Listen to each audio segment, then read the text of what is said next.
My dear brothers and sisters, the love and blessings of the Mother and Sri Aurobindo to all of you from Sri Aurobindo Ashram, Delhi branch. My name is Ramesh Bijlani and I have with me Dr. Shreya Agarwal, who did her PhD in biomedical engineering from IIT Mumbai and has a deep interest in natural healing, wellness, and runs a venture called Happy Colors, isn't it? Thank you, Dr. Bijlani.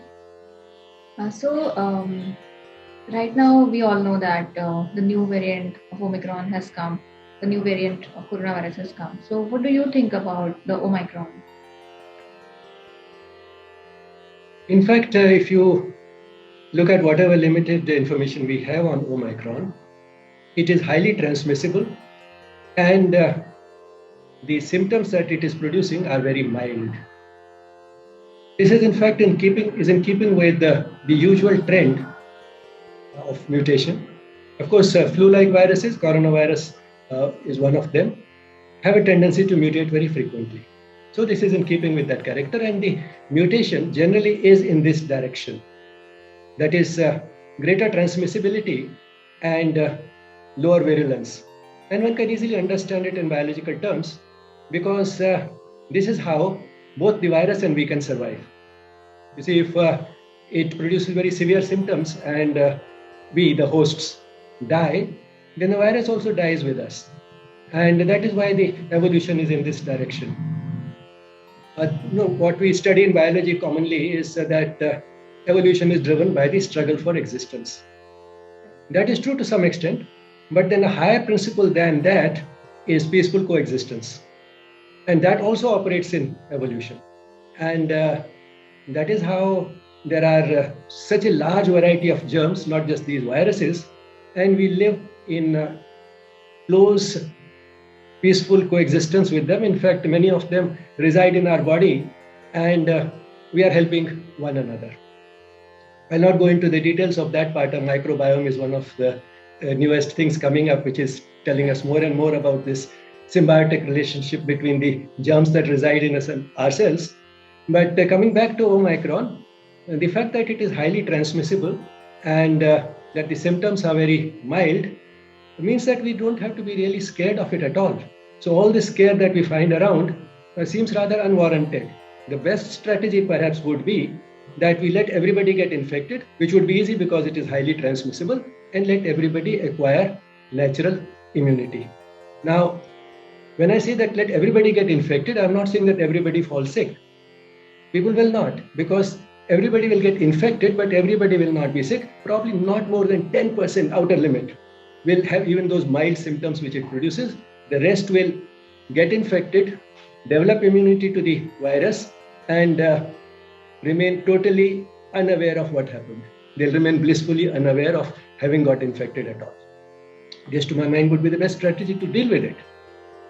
But then, what do you think about the fact that WHO is saying that it's going to be extremely infectious, it's going to be a disastrous scenario in the coming times, and also on the vaccination part?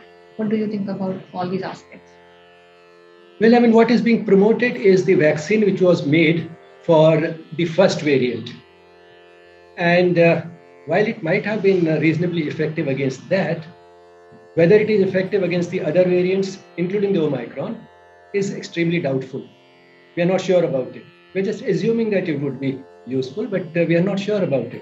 On the other hand, when it comes to the inbuilt immunity, that is, the inbuilt protective mechanisms that we have within the body, we can be almost sure that it will work, because that's the amazing thing, the beauty of the way we are constituted. Nature has not only got a few cells, a few lymphocytes, which can make antibodies against the germs to which we have been already infected, but also another set of lymphocytes for those to which we have not yet got infected, and seems also for those germs which have not even yet evolved. And this sort of a versatile system in which seems to be an arrangement for dealing with just about every microorganism is probably difficult to match with our vaccines. This system does not require a year to study the new variant again and to come up with a new vaccine against it. It does it much faster than that. When I said that we can be almost sure, that is just being on the safer side. As a scientific person, as a person trained in science, if something has happened millions of times earlier, you generalize and say that that is what will probably happen also in the case of the Omicron virus.